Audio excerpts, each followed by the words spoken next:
તો હર હર મહાદેવ મિત્રો, બધાનું બહુ સ્વાગત છે આજના એક નવા વિડીયોમાં। તો આજે આપણે બનાવવાના છીએ રવાના ઢોકળા।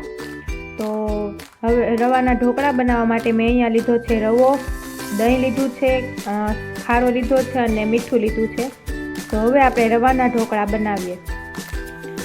તો અહીંયા ઢોકળાનું બેટર બનાવવા માટે અહીંયા રવો લીધો છે અને એમાં ખાટી છાશ નાખવાની છે। તમે દહીં પણ નાખી શકો છો। અહીંયા ખાટી છાશ હતી એટલે મેં અહીંયા ખાટી છાશ નાખેલી છે। તો ખાટી છાશ નાખીને આને બરાબર હલાવી નાખવાનું છે।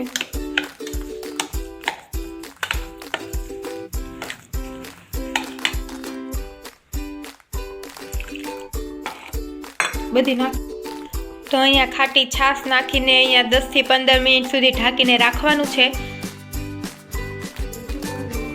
તો હવે તમે જોઈ શકો છો કે આપણે આ બેટરને 10 થી 15 મિનિટ સુધી રાખ્યું છે, એટલે આપણો રવો પણ બરાબર ફૂલી ગયો છે, ઘાટું થઈ ગયું છે બેટર। તો હવે આપણે ઢોકળા બનાવવા માટે આની અંદર સ્વાદ પ્રમાણે મીઠું, તેલ અને ખારો આ બધું ત્રણે નાખીને આપણે બરાબર મિક્સ કરી લઈશું।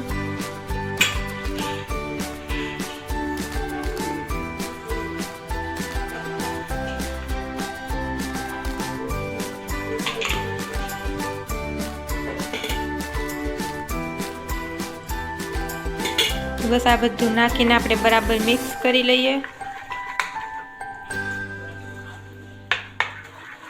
અને હવે ઢોકળા બનાવીએ।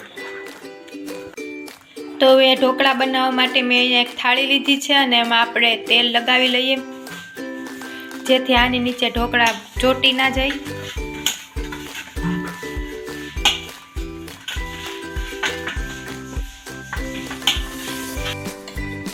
તો હવે આ થાળીની અંદર જે બેટર હતું એ આપણે આની અંદર નાખી દઈએ।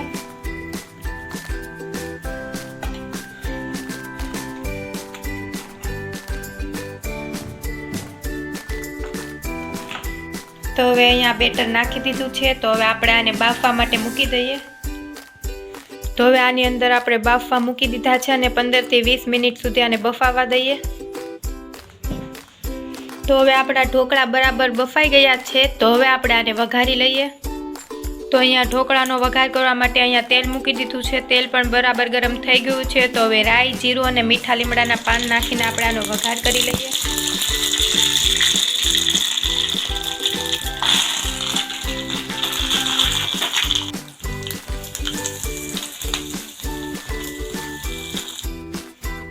તો બસ તૈયાર થઈ ગયા છે આપણા રવાના ઢોકળા। તો તમે પણ આવી રીતના જરૂરથી ટ્રાય કરજો। આમાં કાંઈ જાજી મહેનત નથી લાગતી, નથી કાંઈ વાર લાગતી, નથી કાંઈ વધારે હાથમાં મૂકવાનું। તો બસ આ જ હતી આજની રેસીપી। તો તમે પણ આવી રીતના ટ્રાય કરજો અને કમેન્ટ કરીને જરૂરથી જણાવજો કે આ રેસીપી કેવી લાગી।